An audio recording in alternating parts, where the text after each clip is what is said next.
All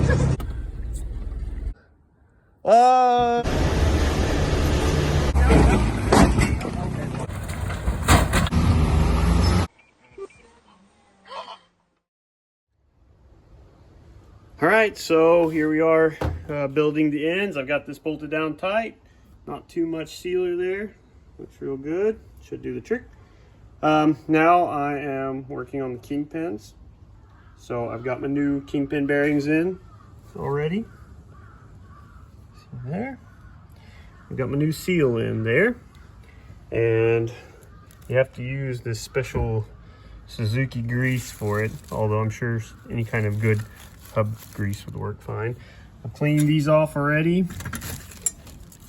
I'm not quite ready to put them in just yet.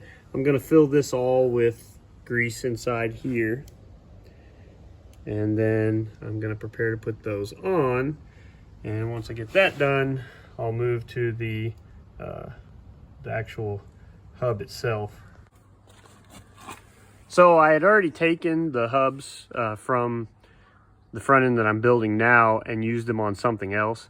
So I've got this JA22 front here I'm going to be taking the parts off of, which is good because I can kind of, you know, use any other little things off of it that I needed. It's kind of a complete one. If, you know, there was a bolt that wasn't good or missing or something like that, I can use it. So you see how it's supposed to look once it's done, right? This one's been sitting outside for a little while, and the bangs are not that good in it, I should say. They're not that bad, but not that good either. You see there's a lot of play there too. But we're gonna go ahead and change those out anyway. This is actually my original front end, and I changed to something else for my other Jimny. So I'm gonna use these hubs. You can get these fairly cheap if you wanna buy them new, but I mean, as long as they're clean, they should just work just fine. So I'm gonna clean the threads up on it and everything. Probably gonna do away with this shield. As you can see, the shield takes a lot of beatings when you're actually doing some off-roading and stuff. Yeah, it has its uses, but it also has its downsides. Sometimes it can push around, and then the rotor will be pushing against it, and it makes a awful noise. So I'm gonna do away with that. But yeah, that's the next step to get these off and get the bearings pushed in. So another week starts, and for my project tonight, I didn't have any axles for my front, so I went and robbed them out of another JA12. This is my original JA12 transfer or differential front axle. You can see, man, it's milky. It's had lots of water in it and such. But I didn't have any axles, so I went and robbed them out of that because I knew they were still good. And the axles look pretty good. It's just the joints are kind of gross. But I'm gonna clean all that grease out and put fresh grease in there. They're not cracked or broke, and the four-wheel drive was working okay. Some water poured out of there when I broke the seal there. I'm gonna break these loose, and I'm gonna clean those, and I'm gonna go inside there and change the bearing. And I've got this specific Suzuki tool here that you use to pop that bearing off. I just got this not that long ago because I broke the last one. So this is my new one. And here are the bearings here. So one for the left and one for the right. So as soon as we get that done and I get those put in, which won't take that long, the axles will be done.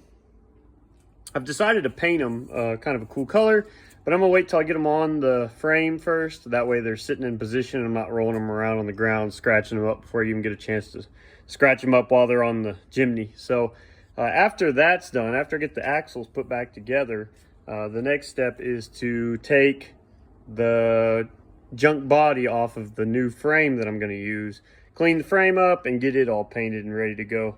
So that's not gonna all happen this week. This week I'm just hoping to get this pulled apart, cleaned, get the new bearings in it, and get it back in there. That's my only mission this week.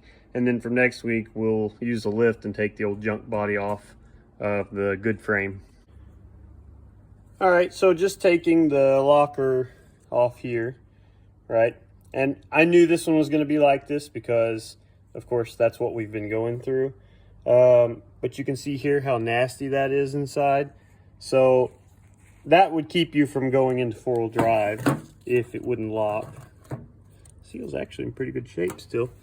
You see how this ring is? What it does is you turn this and then it springs out. Let me set my camera up here. All right, so I see these fail on other people's Jimneys all the time. When you turn this, you see how it comes up, and then when you push it, it's supposed to have a little tension on it, and then it'll go back down, right? These are actually still working, which is kind of impressive because of how nasty they are. But I mean, look at that, that's terrible. But when they get bad enough and they get a little rust in them, when you turn them, instead of going up, they just spin, right? So if I just spin it without putting pressure, oh, whatever. But what'll happen is you'll spin it to lock it out to the lock section, but it won't come up. It'll just stay where it is. And then you're like, oh, it must have broken axle or something like that. Nah, it's just because they've gotten corroded and dirty. Like I said, I don't know, can't understand how these are still working.